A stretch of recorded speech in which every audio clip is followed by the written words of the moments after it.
Hello everyone, welcome to my discussion of Stellaris' latest patch.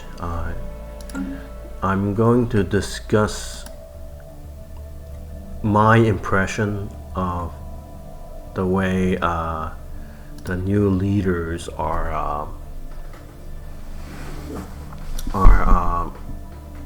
how the new leaders have worked out for me, and I have to say I'm not, how should I say, I don't like the changes. It's just, from the very get-go, I feel constrained as to how many leaders I can hire for my science vessels. So my play style is to build a lot of science vessels, send them out there with scientists to explore the universe and expand quickly to grab the most desirable systems, of course, but also to block off my neighboring space empire and prevent them from expanding into an area that to make it so that I can expand into, I can ultra expand, blocking off anybody who's trying to who will block my expansions. So in this particular game that I played, I've been especially successful in doing that, but my scientists, as you can see, at 2297, my scientists are not exactly the highest level. I mean, I have a level 6. That's it. And that has a lot to do with the penalties. So we won't talk about the upkeep, but just the experience penalties, right? So that in itself makes it very hard. And that also puts a soft limit that's kind of also a hard limit on how many scientists you can send out, because if your scientist remains at level 1 or level 2 or even level 3, they're going to have a hard time exploring quickly and researching anomalies. And that's going to slow down my expansion, because I also have this rule where if it's under 300 days, I will just go ahead and research the anomaly, so as to prevent wasting times having to go back and send a science vessel with a scientist to go research that. And it's also made it so that I have this strategy whereby I would build more than my fill of science vessels, right? I would build extra science vessels that are empty and send them to wherever they needed to go ahead of time before I send a scientist over there, because before I teleport, basically, use this extremely unrealistic, mechanism whereby I can basically, tell this scientist, "Oh, I don't want you here. I want you way over here." Instantly teleporting him over there. I don't want to do that, but I'm just saying. So I'm just using this as an example. So I end up having to use this really what I would consider to be a bug more than a feature, to exploit this bug so that so I wouldn't be so limited by my lack of scientists. And that's just the scientists, and that's just the start. And then as the game goes on, I will end up with planets and sectors. And what I found is that I cannot fill my sectors with governors because there are too many sectors. And I don't even have a very big empire, in my opinion, in terms of planets, right? So I have like 4 sectors, five including this one, right?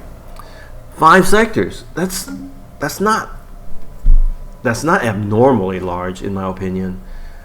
I don't have planets here. I don't have colonized planets here. I don't have colonized planets. Let's see. I have one here. So there are places I don't have colonized planets here. So I can easily have another 2 more sectors at the least. I don't know if this would count as a new sector either.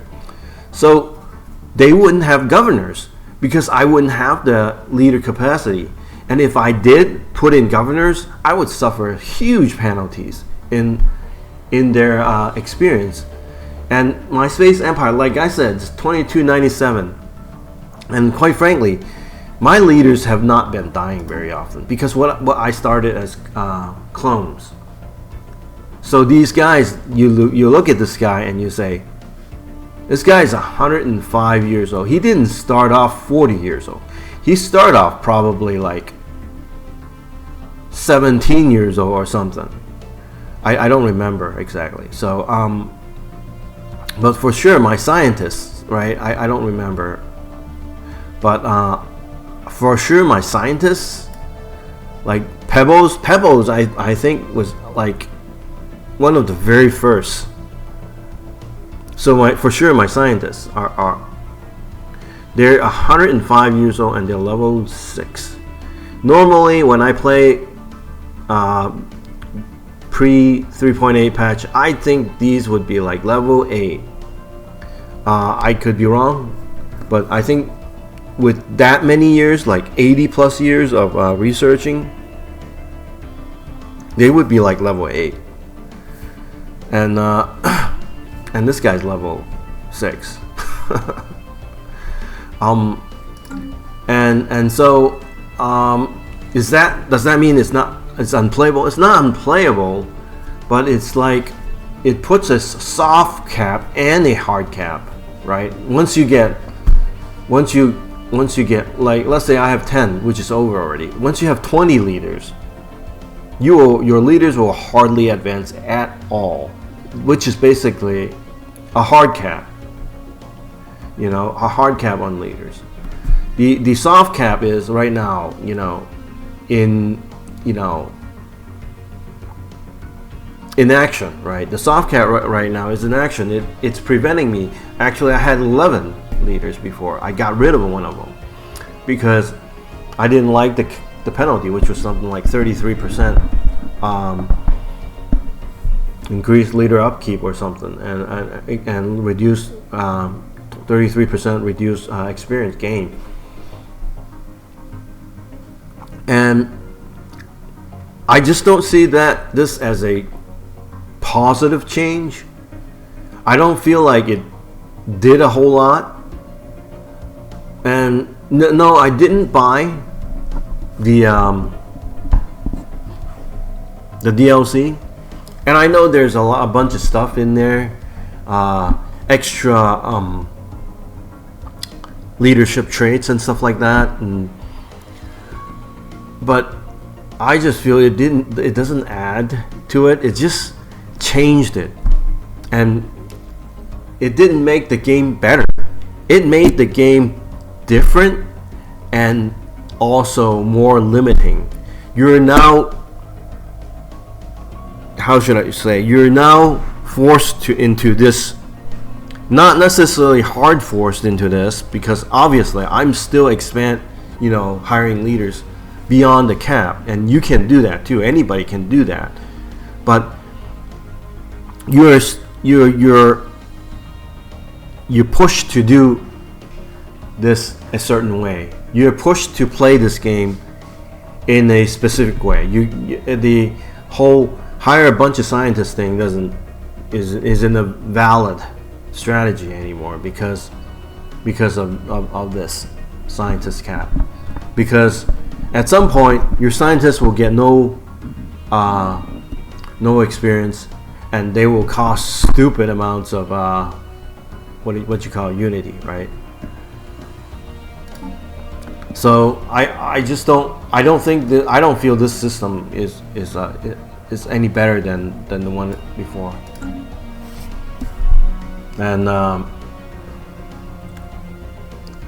And so I watched Montu plays and his assessment, saying this will be part of everybody's must-have DLC, and it is a must-have DLC because they made it in such a way that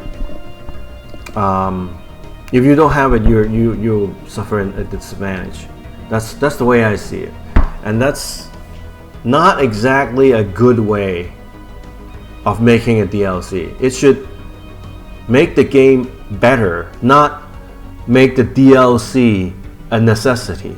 That's how I see it. I think this DLC is all about making this DLC a necessity. This update is all about making this DLC a necessity for gameplay, for future patches, and more so than making it more interesting, enjoyable to play. You just eliminated a whole different way of playing the game by hiring a bunch of scientists, sending out to explore. You cannot do that anymore. It's like saying to the United Federation, if you're a Star Trek fan, right, and say, hey, you can't send out that many science vessels to explore anymore. The only ship you can send out is now the USS Enterprise. There's none of these other science vessels. No Voyager, none of the other ones, right? Because that's what this patch is telling me to do. That's how I see it. I'm not terribly impressed with this DLC. I'm not pleased with this patch at all, and that's what. Well, I guess I just wanted to rant. Thank you for watching. Let me know what you think about this patch, and let me know what you think of this of the DLC, and what you think of the direction that Paradox is going with the game. Okay. Yeah, leave me a comment. Anyways, thank you for watching. Goodbye.